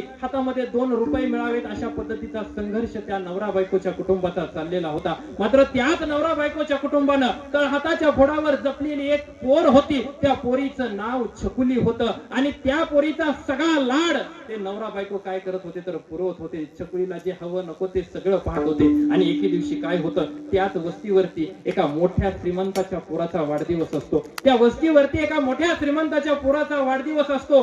सगळी वस्तीला आमंत्रण दिलं जातं त्या श्रीमंताच्या पोराच्या वाढदिवसाचं. सगळी वस्ती अशी त्या वाढदिवसासाठी एकवटली असते. ते नवरा बायकोचं कुटुंब आणि त्यांची ती लहानशी पोर सुद्धा त्या वाढदिवसाला काय गेलेली असतात तर गेलेली असतात. पुढे असा सगळा मंडप टाकलेला असतो, वाढदिवसाचा केक मांडलेला असतो, केक ठेवलेला असतो, पाठीमागे डेकोरेशन केलेलं असतं, सगळ्या वस्तीला जेवण ठेवलेलं असतं. मोठ्या पाटलाच्या पोराचा वाढदिवस असतो, श्रीमंताच्या पोराचा वाढदिवस असतो, सगळी वस्ती एकवटलेली असते. ते सगळं दृश्य आपल्या मिणमिण त्या डोळ्यानं ती छकुली लहानशी पोर पाहत असते. तो सगळा वाढदिवस पाहते. वाढदिवस झाल्यानंतर ती छकुली आणि त्याचे ते आई वडील घरी जातात आणि घरी गेल्यानंतर ती लहानशी छकुली आपल्या वडिलांकडे हट्ट धरते. ती म्हणते, बाबा माझा सुद्धा तसाच वाढदिवस साजरा करायचा, माझा सुद्धा वाढदिवस तसाच झाला पाहिजे. आणि ती पोर हट्टाला पेटते, झसा रडायला लागते. आई तिची समजूत काढत असते. आई म्हणते, नाही पोरी, आपण नाही करू शकत तसा वाढदिवस साजरा. अगं ते मोठं कुटुंब आहे, श्रीमंत आहेत म्हणून त्यांना ते सगळं जमतंय, त्यांना ते सगळं साधता येते, आपल्याला नाही करता येणार तसा वाढदिवस साजरा. मात्र ती पोर हट्टाला पेटलेली असते, नाही माझा वाढदिवस साजरा करायचा, तसाच साजरा करायचा. आणि शेवटी त्या बापाच्या अंतःकरणाला पाझर फुटतो. कारण प्रत्येक बापासाठी लेक ही कशी असते तर अगदी काळजातला तो त्या ठिकाणी एक तुकडा असतो. त्या हातावर जपलेली ती लेक असते आणि त्या लेकीला तो बाप म्हणतो, पोरी तुझा करू आपण तसाच वाढदिवस साजरा. आणि मग ती लेक शांतपणे आनंदानं झोपी जाते आणि पुन्हा नवरा बायकोचा संवाद चालू होतो. पुन्हा ती बायको नवऱ्याला म्हणते, का हो तुम्ही म्हणला तुमच्या लेकीला की तुझा तसाच वाढदिवस साजरा करायचा, मात्र तुमच्याकडे पैसे आहेत का तुमच्या पोरीचा वाढदिवस साजरा करण्यासाठी तशाच पद्धतीचा.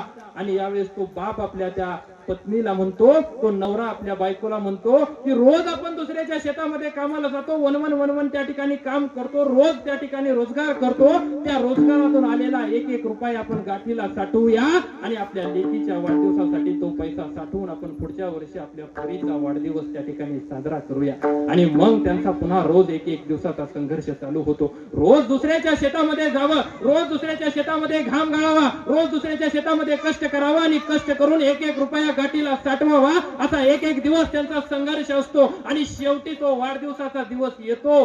त्या दिवसाला त्या ठिकाणी संबंध वस्तीला आमंत्रण निमंत्रण दिलं जातं. छकुलीचा वाढदिवस मोठा होणार असतो. छकुली सुद्धा आनंदात असते.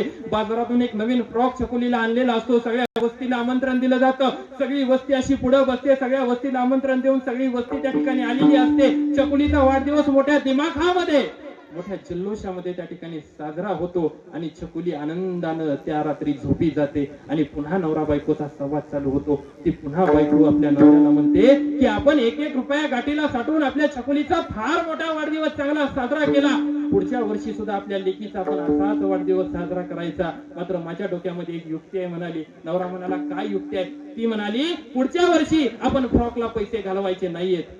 या वर्षी जो फ्रॉक आणलाय ना तोच फ्रॉक आपण पुढच्या वर्षी आपल्या छकुलीला काय द्यायचा, वाढदिवसाला घालायचा आणि तोच तिला गिफ्ट द्यायचा. मी एक काम करते म्हणाली, तो फ्रॉक आहे ना तो फ्रॉक पेटीमध्ये तसाच सुरक्षित ठेवते. पुढच्या वर्षी आपल्या छकुलीला तो फ्रॉक त्या ठिकाणी आपल्याला वापरता येईल. नवऱ्याला सुद्धा मनोमन कल्पना पटली. ठीक आहे म्हणाला, पुढच्या वर्षी असाच वाढदिवस साजरा करायचा. मात्र फ्रॉक मागच्या वर्षीचा छकुलीला पुढच्या वर्षी नवीन म्हणून काय द्यायचा, तर गिफ्ट द्यायचा. आणि मग पुन्हा एका दिवसाचा संघर्ष चालू होतो.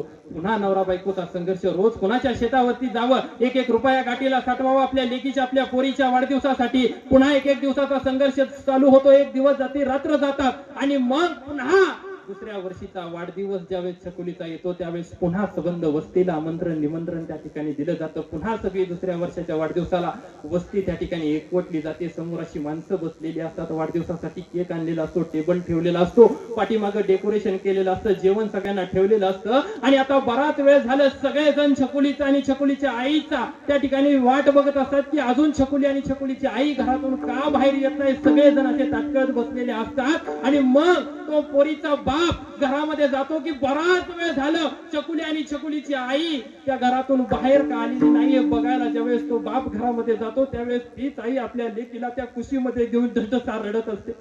ती आई त्या लेकीला कुशीमध्ये घेऊन धडधडा रडत असते आणि ते दृश्य तो बाप पाहतो. बाप तो दृश्य पाहिल्यानंतर बापाच्या सुद्धा काळजाला पाझर फुटतो आणि बाप सुद्धा त्या आपल्या बायकोला विचारता होतो, अगं काय झालं रडायला, कशासाठी रडतेस. आणि यावेळेस ऐका, ती पोरीची आई त्या ठिकाणी आपल्या नवऱ्याला उत्तर देते. ती म्हणते, माझ्या खुशीमध्ये आज माझी लेक आहे, मी धडधडा रडते. ते धडधडा रडण्या पाठीमागचं कारण एकच आहे की मागच्या वर्षीचा ड्रेस माझ्या छकुलीला या वर्षी बसत नाहीये. बापाला मग अर्थ कळला नाही. बाप म्हणाला, अगं नाही बसला ड्रेस तर नाही बसू दे, पुढच्या वर्षी उद्या बाजारामध्ये जाऊया आणि नवीन ड्रेस घेऊन येऊया. कशासाठी रडतेस, एवढे अश्रू गाळतेस. आणि यावेळेस ती माता त्या ठिकाणी उत्तर देते की माझ्या छकुलीला ड्रेस बसत नाहीये म्हणून मी रडत नाहीये, तर मागच्या वर्षीपेक्षा माझी छकुली या वर्षी किती मोठी झाली हे माझे आनंदाचे अश्रू आहेत. आणि या आनंदासाठी मी माझी आसवे गाळतीये. आपल्या आई वडिलांसाठी आपलं पोर हे मोठं होणं हे त्यांच्यासाठी सगळ्यात मोठा आनंदाचा क्षण असतो.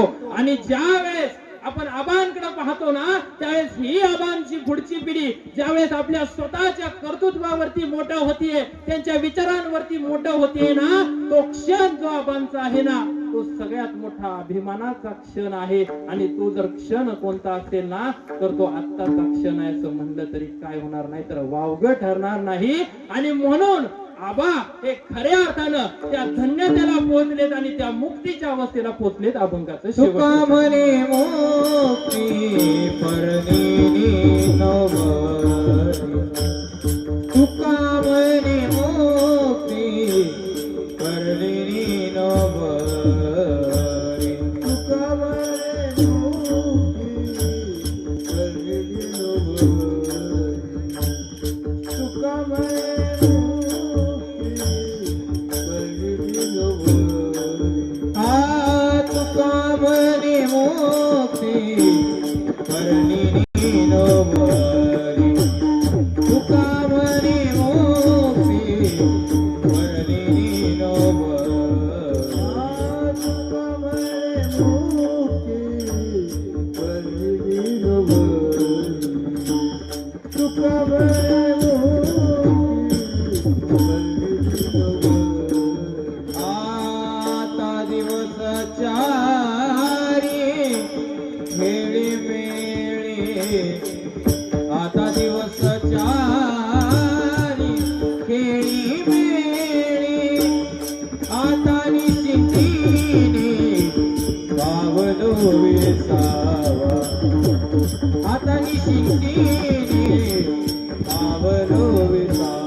कुंडलिया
निश्चिंतीने पावलं विसावा. तो जर निश्चिंतीने विसावा पावायचा असेल तर आपल्या हातातून शुद्ध कर्म, शुद्ध कार्य आणि शुद्ध विचार आपल्या मनातून या ठिकाणी घडले पाहिजेत किंवा तशा पद्धतीचं कर्म आणि कार्य आपल्या हातातून या ठिकाणी घडलं पाहिजे.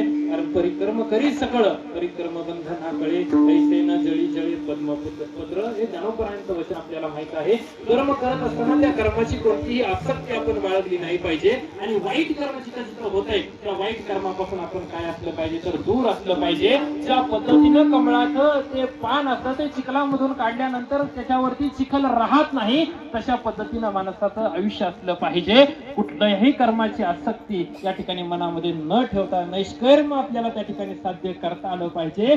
कारण सुखामध्ये या ठिकाणी माणसानं उन्मत्त नसलं पाहिजे आणि दुःखामध्ये माणसानं खचून या ठिकाणी गेलं नाही पाहिजे. अशा पद्धतीचे विचार ज्यावेळेस आपण ठेवू त्यावेळेस निश्चित स्वरूपानं आपलं कर्म, आपलं आयुष्य आणि आपलं संबंध आयुष्याचा प्रवास हा सार्थकी आणि धन्यतेच्या पातळीला पोहोचेल. आज या ठिकाणी 8 मार्च महिला दिन सुद्धा आहे. मी एक फक्त वाक्य या ठिकाणी सांगतो की जग आज महिला दिन या ठिकाणी साजरं करतंय, मात्र आपल्या सर्वांच्या माहितीसाठी सांगतो की आपली संस्कृती, आपला धर्म हा गेली 28 युग झालं जेंडर इक्वेलिटी सांगतोय. महिला हा पुरुषाबरोबरच आहेत या 28 युगापासून आपल्या धर्माने किंवा आपल्या संस्कृतीने सांगितलेलं आहे कारण तो पंढरीचा पांडुरंग परमात्मा गेली 28 युग झालं त्या पंढरीच्या विटेवरती संबंध जगताच्या कल्याणासाठी उद्धारासाठी उभा आहे आणि त्याच पांडुरंगाच्या शेजारी गेली 28 युग झालं आमची रुक्मिणी माता सुद्धा आपल्या कटेवरती हात ठेवून जगाच्या उद्धारासाठी आणि कल्याणासाठी उभी आहे. याच्यावरून आपल्या संस्कृतीची जेंडर इक्वेलिटी किती वर्षापासूनची जुनी आहे ती गोष्ट आपण या ठिकाणी ध्यानामध्ये ठेवली पाहिजे. त्यामुळे याही गोष्टीचं या ठिकाणी उहापोह करणं थोडंसं गरजेचं होतं. कारण यत्र नारी असतो पूजयंते तत्र दैवतः रमयंते. ज्या ज्या ठिकाणी नारीचं पूजन होतं त्या ठिकाणी दैवत्वाचं रमण असतं. अशा पद्धतीची आपली संस्कृती या ठिकाणी प्रत्येक वेळेला त्या स्त्रीचं या ठिकाणी आभार मानत असते, आदर व्यक्त करत असते. आणि आज खऱ्या अर्थानं आबांच्या या पुण्यस्मरणाच्या निमित्तानं थोडंसं सामाजिक कार्य सुद्धा या ठिकाणी होतंय, वृक्षारोपण होतंय, थोडंसं या ठिकाणी शालेय साहित्याचं सुद्धा वाटप या ठिकाणी मुलांना केलं जातं. ही सामाजिक बांधिलकी सुद्धा आज या ठिकाणी हे संबंध सर्व दडस कुटुंबीय या ठिकाणी जपत आहे. त्यामुळं त्या पंढरीश पांडुरंग परमात्म्याकडं सद्गुरू बाळूमामांकडं फक्त एक मागणं असेल की हे चांगल्या विचारांचं, चांगल्या आचारांचं, चांगल्या संस्कृतीचं हे कुटुंब आहे. त्या कुटुंबाच्या पाठीमागं तो आशीर्वादाचा उज्ज्वल हात त्या पंढरीश पांडुरंग परमात्म्यानं आणि सद्गुरू बाळूमामाने असाच कायमस्वरूपी ठेवावा. समाजाच्या उन्नतीचं, समाजाच्या चांगलं कार्य त्यांच्या हातातून घडावं हे मागणं आपण आपल्या हृदयास्थ परमेश्वराकडून त्या परमेश्वराला मागायचंय. आपल्या सर्वांच्या अंतःकरणातून आज आबांना या ठिकाणी आपण भावपूर्ण श्रद्धांजली अर्पण करायची. उपस्थित असणारे सर्व आपलेष्ट पाहुणे मंडळी, मित्रमंडळी, ग्रामस्थ, नातेवाईक, समाजाच्या विविध क्षेत्रातून, विविध स्तरातून आलेले सर्व मान्यवर या सर्वांच्या वतीनं आपल्या सर्वांच्या हृदयास्थ परमेश्वरासमोर नतमस्तक होऊन आपल्या सर्वांच्या वतीनं आदरणीय आबांच्या पवित्र स्मृतीस या ठिकाणी मी अभिवादन करतो. त्यांचे चिरंजीव, आमचे मित्र आदरणीय पत्रकार आकाशजी दडस साहेब, त्यांचे दुसरे चिरंजीव या ठिकाणी आहेत. या दोघांनाही ताकद द्यावी, स्फूर्ती द्यावी, बळ द्यावं एवढं मागणं या आजच्या या निमित्तानं या ठिकाणी मांडतो आणि आजच्या सेवेला आपल्या सर्वांच्या साक्षीने या ठिकाणी पूर्णविराम देतो. ज्ञानेश्वर माऊली, ज्ञानराज माऊली महाराज, ज्ञानेश्वर माऊली, ज्ञानराज माऊली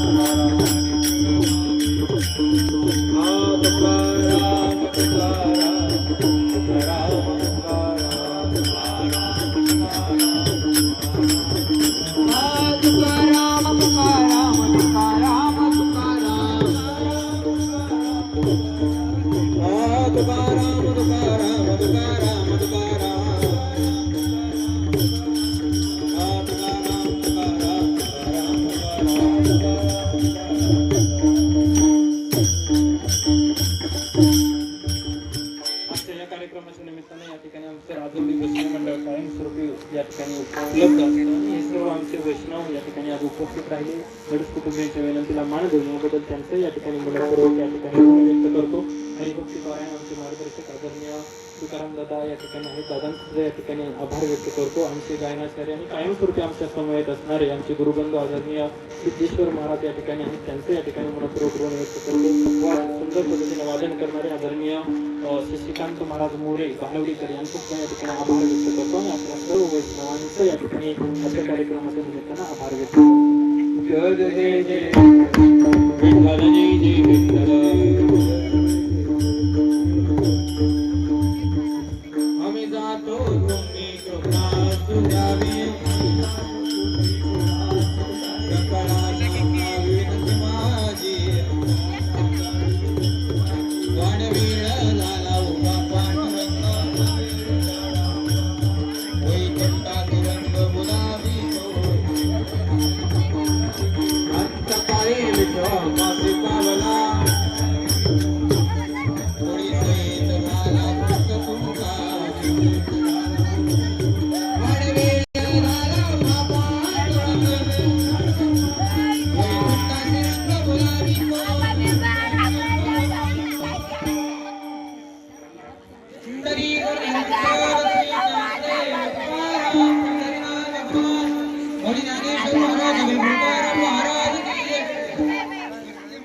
महाराज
एक मिनिट खाली बसून घ्या. एक मिनिट खाली बसून घ्या.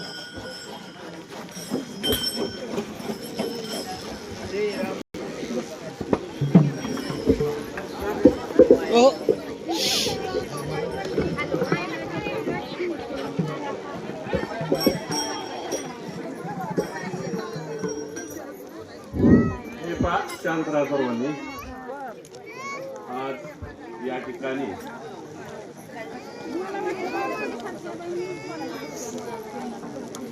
बापूराव धनाजी दरस यांचं प्रथम पुण्यस्मरण या ठिकाणी पार पडलं आणि या प्रथम पुण्यस्मरणासाठी आपणाला या ठिकाणी लाभलेले आपल्याच भागातील एक युवा कीर्तनकार आणि प्रबोधनकार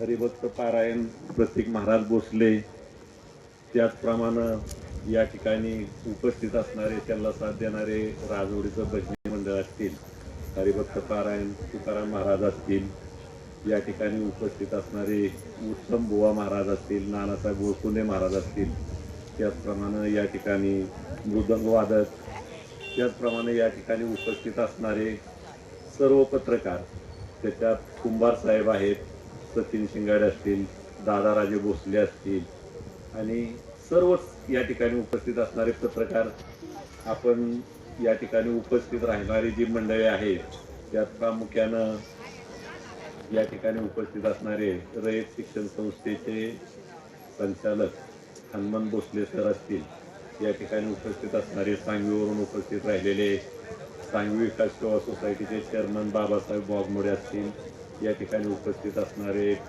आमचे बाळूमामा असतील, भक्त शंकर बरकरे असतील, या ठिकाणी उपस्थित असणारे बिदोड विकास सेवा सोसायटीचे माजी चेअरमन प्रज्योत भोसले असतील, या ठिकाणी उपस्थित असणारे युवा उद्योजक संदीप भोसले, त्याचप्रमाणे नवनाथ शिंगाडे, बाबासाहेब भोसले सर, या ठिकाणी उपस्थित असणारे सर्व दरस सर आहेत, परत बिरा लोखंडे सर एक समाजसेवक, या ठिकाणी उपस्थित असणारे आमच्या सर्वांचे शिक्षक आणि आपल्या मान पंचायत समितीचे गट शिक्षण विस्तार अधिकारी माजी विस्तार अधिकारी शहाजी दरस गुरुजी आहेत, या त्याचप्रमाणे उत्तमराव वाघमोडे गुरुजी, या ठिकाणी उपस्थित असणारे आपल्याच भागातील नेते अजित दडस या ठिकाणी उपस्थित असणारे नाव राहिला अविनाशदादा भोसले, आमच्या भागाचे नेते आणि संत गाडगे महाराज मिशनचे संचालक शिवाजीराव मानवर सर असतील, या ठिकाणी उपस्थित असणारे माजी ग्रामविस्तार अधिकारी ज्ञानदेव गाडवे, ग्रामसेवक या असतील, माजी सरपंच यशवंत मंकाळ गाडवे असतील, त्याचप्रमाणे या ठिकाणी सर्वांचीच नावं घेतलेली आहेत. आपण सर्वांचीच नावं घ्यावी अशी सर्वच मंडळी, चुकून कोणाचं नाव जर राहिलं असेल तर दिलगिरी व्यक्त करतो. या सर्वांचं या ठिकाणी मी आमच्या येळेवाडी ग्रामस्थांच्या वतीनं, त्याचप्रमाणे या ठिकाणी दडस कुटुंबियांच्या वतीनं या ठिकाणी आपलं हार्दिक असं स्वागत करतो, आभार मानतो. बापूरावांच्या बाबतीत जर सांगायचं म्हटलं तर एक मितभाषी व्यक्तिमत्व, ज्या ठिकाणी जाणार त्या ठिकाणी लोकांची मनं जिंकून घेणारं व्यक्तिमत्व, पण ते अगदी खटाव तालुक्यात जाऊ द्या, सातारा तालुक्यात जाऊ द्या, फलटण तालुक्यात जाऊ द्या, ज्या गावात जाणार त्या गावात ओळख काढणारं एक व्यक्तिमत्व. आणि त्या व्यक्तिमत्वाचा एक म्हणजे जसं म्हणतात की जे आवडे सर्वांना तीच आवडे देवाला, या उक्तीप्रमाणे गेल्या वर्षी याच दिवशी रंगपंचमीच्या दिवशी बापूराव हे आपल्याला सोडून देवाघरी गेले. बापूरावच्या माध्यमातून मला पत्रकारांनी सांगायचं म्हटलं, अगदी शिक्षण जरी कमी असलं, एखादी कंपनी उभारायची म्हटलं तर भोसले सर एक 25-30 लोकांना रोजगार मिळतो. पण आमच्या पाठीमागच्या जर आमच्याच गावची जर परिस्थिती बघायची म्हटलं तर मोटरसायकल हा विषय नव्हता, पण बापूरावनी एक कला अवगत केली आणि शेतीतलं वेगवेगळं प्रयोग करायची कला अवगत केली. त्यावेळेस सुरुवातीला ही आपल्यातली मंडळी सायकलवर जायची, नंतर मग त्या कलेतनं एखादी मोटरसायकल घेऊन त्या मोटरसायकलवर 3-3 जण जायची. आणि आताची जर परिस्थिती बघितली नंतर थोड्या दिवसांनी, म्हणजे बापूराव असतानाच प्रत्येकाकडे एक मोटरसायकल झाली होती. कारण आम्हाला पूर्वी लहानपणी मोटरसायकल बघायला मिळायची नाही, ते आता घराघरात 2-2, 3-3 मोटरसायकल झाल्या. तर बापूरावनी स्वतःचा परपंच करताना निश्चितपणानं दुसऱ्याचा परपंच केला आणि एखादी ग्रामीण भागात कंपनी उभारून 40-50 लोकांना काम म्हणजे रोजगार मिळत नाही, तो बापूरावने मिळवून दिला. आणि अशा बापूरावचं गेल्या वर्षी आपल्यातनं देवाघरी जाणं झालं आणि त्या बापूरावला या ठिकाणी आदरांजली वाहण्यासाठी आपण सर्वजण उपस्थित राहिला. भोसले वकिलांचं नाव घ्यायचं राहिलं, आमच्या गावातलं एक म्हणजे रत्न तांबे सरांचं नाव घ्यायचं राहिलं, आणखीन बऱ्याचशा जणांची नावं घ्यायची राहिली असतील. या सर्वांची मी या ठिकाणी ज्यांची नावं घ्यायची राहिली असतील त्यांची दिलगिरी व्यक्त करतो. या ठिकाणी महिलांच्यात नावं घेता आली नाहीत, पण आपण सर्वच महिला, आपल्याला आज जागतिक महिला दिन आहे, महिला दिनाच्या शुभेच्छा देतो आणि आपल्या सर्वच महिलांची नावं घेतली असं हे करतो. आणि सर्वांचं पुनश्च एकदा या ठिकाणी सर्वच गावचे कोण सरपंच, चेअरमन, विकास सेवा सोसायटी सदस्य असतील, ग्रामपंचायत सदस्य असतील, त्या सर्वांचं मी या ठिकाणी आभार मानतो. आणि निश्चितपणाने एक पाठीमाग फार गरीब असणारं कुटुंब परत रोजगार करायला लागलं, रोजगार करून आज बापूरावच्या माध्यमातून असेल, महादेव दडस सरांच्या माध्यमातून असेल, एक प्रसिद्धीच्या झोतात आलेलं एक कुटुंब. आणि त्या कुटुंबाला प्रसिद्धीच्या झोतात आणण्यासाठी निश्चितच पाठीमागे धनुदाजी असतील, कैलासवासी धनुदाजी असतील किंवा कैलासवासी बापूराव असतील, त्यांचा या ठिकाणी फार मोलाचा वाटा आहे. आणि त्यांनी त्यांचंच नाव उंचावलेलं नाही तर निश्चितपणानं आमच्या येळेवाडी गावचं नाव उंचावलंय. आणि मी निश्चितपणानं या महात्म्यास येळेवाडी गावच्या वतीनं आणि आपल्या सर्वांच्या वतीनं भावपूर्ण अशी आदरांजली व्यक्त करतो. आपण सर्वजण या ठिकाणी उपस्थित राहिला त्याच्याबद्दल मी आमच्या येळेवाडी गावच्या वतीनं, सर्व ग्रामस्थांच्या वतीनं, सर्व पदाधिकाऱ्यांच्या वतीनं आपलं या ठिकाणी हार्दिक असं स्वागत करतो आणि आभार मानतो आणि माझे 2 शब्द संपवतो. याच्यानंतरची रूपरेषा तुम्ही सांगताय पुढे काय करायचं नेमकं. यानंतर प्रतीक महाराज जेवण उद्या ना नक्की सांगा काय.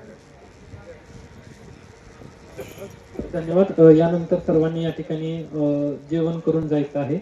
सर्वांनी कृपया जेवणासाठी या ठिकाणी थांबायचं आहे. बोला मंडळी. हो, हा एक वृक्ष या ठिकाणी लावला जातोय.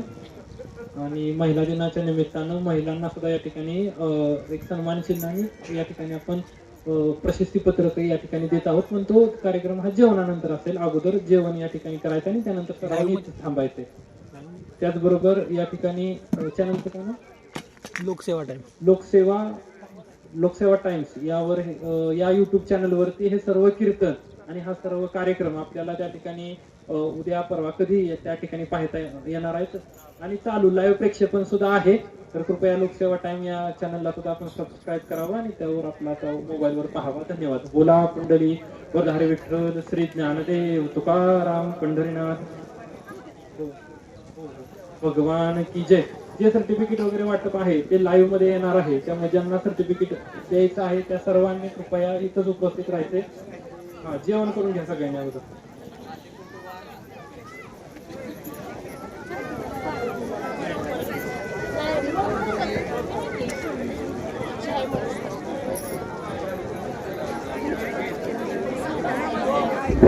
या ठिकाणी उपस्थित असणारे राष्ट्रीय समाज पक्षाचे तालुकाध्यक्ष शिवाजी बरकडे, त्याचप्रमाणे तात्याराम दडस युवकाध्यक्ष आणि आपल्या महाराष्ट्राचे नेते राष्ट्रीय समाज पक्षाचे शरद दडस या सर्वांचंही या ठिकाणी हार्दिक असं स्वागत करण्यात येत आहे.